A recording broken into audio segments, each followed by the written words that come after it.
Oprah Winfrey looked upset. The photo caught her mid-sentence, her left hand jabbing at the camera. "They are twisting everything," the TV icon was quoted as saying, under a red breaking news banner. The ad featuring the Winfrey image and quote ran on the conservative website DC Swamp Tales. It directed readers to a web page that resembled a news article. The text spun a narrative about a television interviewer who unfairly berated Winfrey for promoting a revolutionary product that could reverse dementia instantly and for good. But there was no such dispute. Winfrey's quote was fake, and her name and likeness were used without permission. The product, a low-dose, cannabis-derived gummy supplement, does not treat dementia, let alone reverse it. These ads are false. Oprah Winfrey does not have anything to do with these products, Nicole Nichols, a spokesperson for Winfrey's company Harpo Incorporated, told ProPublica. Such scam ads have proliferated on right-wing websites worldwide in the past 8 months. They use fake endorsements from celebrities including Winfrey, country music singers Dolly Parton and Reba McEntire, Twitter and Tesla owner Elon Musk, actor Ryan Reynolds, Canadian Prime Minister Justin Trudeau and former German Chancellor Gerhard Schroeder to promote dubious medicines and cryptocurrency frauds. Conservative publishers make money from each click on a deceptive ad, exploiting their like-minded readers. The ads were placed by AdStyle, an ad network whose corporate website lists it as being registered in Delaware with an office in Boca Raton, Florida. Its website said it is trusted by major brands including Toyota, IKEA, EA Games, and L'Oreal. But Florida and Delaware corporate registries have no record of AdStyle, which appears to be operated by a Latvian couple living in Italy. Spokespeople for Toyota and IKEA said they could not find any records of those companies working with AdStyle. EA Games and L'Oreal did not respond to queries. "These ads are certainly terrible," said Kirsten Grenier-Burnett, a spokesperson for McIntyre. Spokespeople for Trudeau, Musk, Reynolds, Schroeder and Parton either did not respond or declined to comment. This month, after reporters contacted AdStyle, the trusted by assertion and the brand logos were removed from the company's website. Since November, reporters for ProPublica, Sweden's Expressen newspaper, the Organized Crime and Corruption Reporting Project, and Paper Trail Media in Germany have viewed hundreds of AdStyle ads across scores of right-wing websites. The vast majority of the ads were outright scams or made seemingly exaggerated claims. "This 197-year-old man's longevity secret makes your cells 4 times younger," one pitch proclaimed. AdStyle ads are often displayed on a network of more than a dozen U.S. conservative outlets, connected to a lawyer whose clients have included former President Donald Trump. Advertisers pay AdStyle to show their ads to web users, and the company splits the revenue with its publisher partners. Its ads are easy to spot because they carry the AdStyle logo. The prevalence of scam ads on AdStyle and its many partnerships with right-wing sites around the world exemplify how conservative publishers, politicians, and operatives profit from fleecing their fellow right-wingers, and how some players take the strategy global. Even the editorially conservative National Review has acknowledged the right's grifter problem. Deceptive ads abound on Trump's Truth Social network, while his former campaign chair Steve Bannon and other supporters face federal charges for running an alleged fraudulent donation scheme to build a privately funded border wall. Bannon has pleaded not guilty to money laundering, fraud, and conspiracy charges. 2 other people have pleaded guilty. A recent New York Times investigation revealed how a group of conservative operatives had raised close to $100 million using robocalls that asked for money to help veterans and first responders. Only 1% of the money went to those causes. And this month, ProPublica reported on an IRS whistleblower complaint alleging that leaders of 2020 election denialist nonprofit True the Vote had used donations for personal gain. True the Vote said the complaint was without merit. Digital advertising has made it easy and lucrative to target people on the internet with scam ads and donation pitches. Besides AdStyle, other networks and social media platforms have carried scam ads. Earlier this month, Harpo filed 2 federal lawsuits against people and companies it said used Winfrey's name and trademarks without permission to market weight loss and CBD gummies. Both cases are pending. Harpo did not sue AdStyle. Asked why, Winfrey's company declined to comment. It's unclear who ultimately owns AdStyle and how much money it and its publisher partners earn from the scam ads.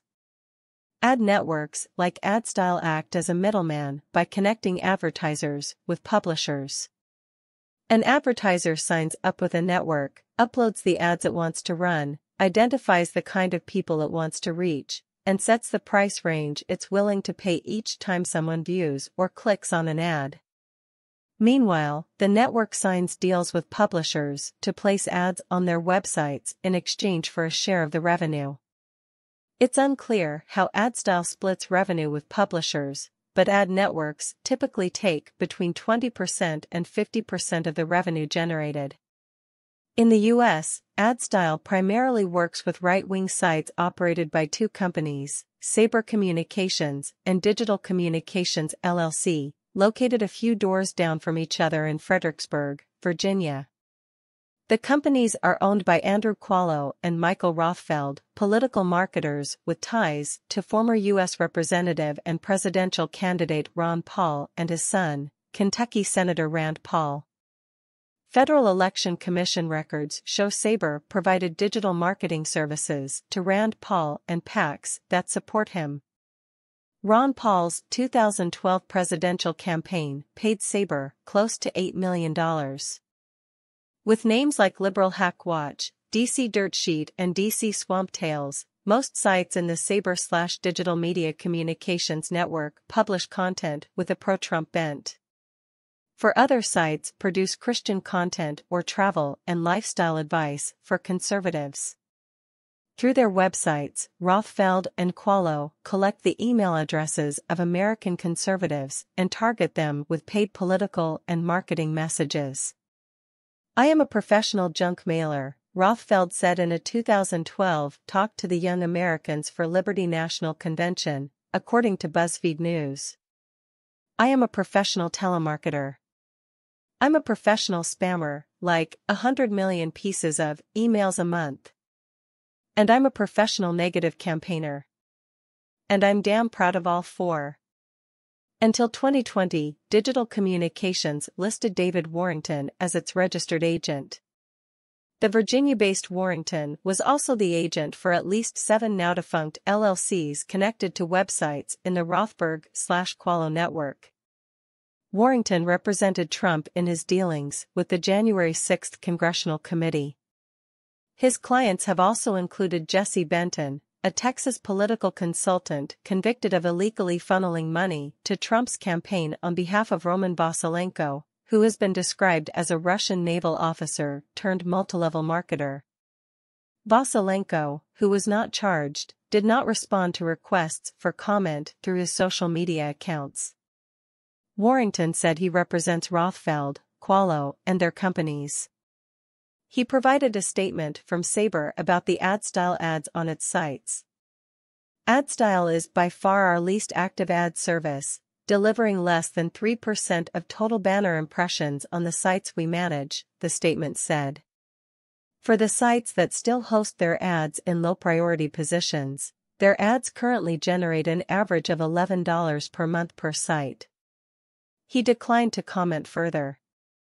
Rand Paul and the Trump campaign did not respond to requests for comment, nor did Ron Paul when he was contacted through his institute and social media accounts. In Sweden, AdStyle works with Samnet, one of the country's leading far-right sites. In 2021, its publisher and political editor, Mats Dagerlind, was convicted in a Stockholm court of gross defamation against a Syrian-Swedish journalist for calling him a jihadist undercover. Dagerlind was fined about $2,800 plus court costs and given a suspended sentence. The site's CEO is Candice Roth, a politician affiliated with the Sweden Democrats, a nationalist party that pursues anti-immigration policies. In a statement to the Expressen newspaper, Dagerlind said the site does not control the content of ads placed by AdStyle. Due to political persecution from the establishment in Sweden, Samnet has been blocked from using the more established ad exchanges, he said. Google ads, for example, do not appear on Samnet.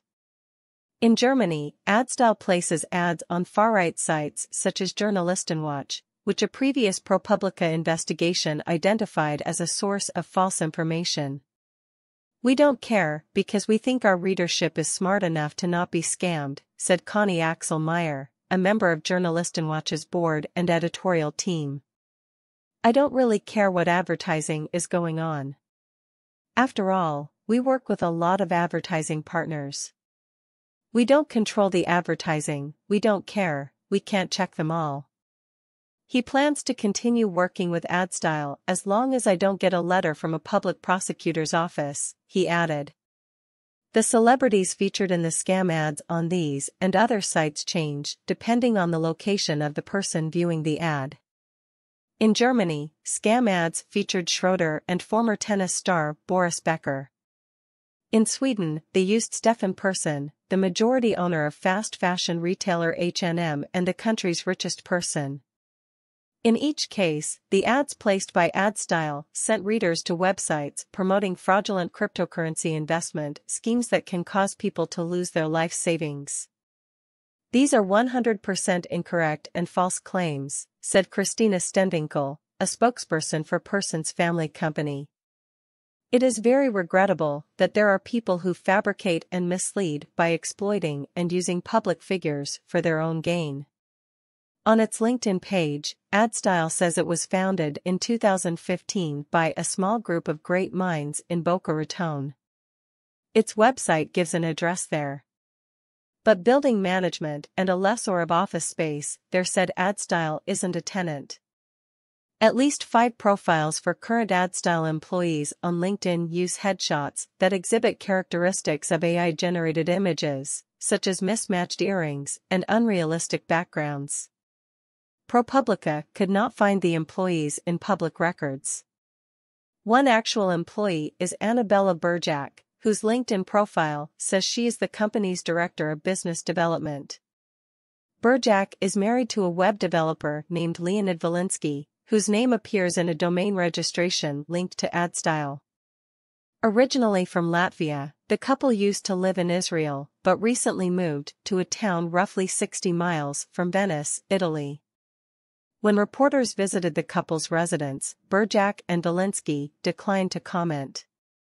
Within a day, AdStyle had removed the investment and dementia scam ads from the network, including the Winfrey ad. We have taken immediate action to reinforce our systems and processes, working diligently to enhance our ad approval mechanisms to better prevent the appearance of misleading or low-quality advertisements, the company said in an unsigned email. We are actively reviewing and refining our content moderation policies.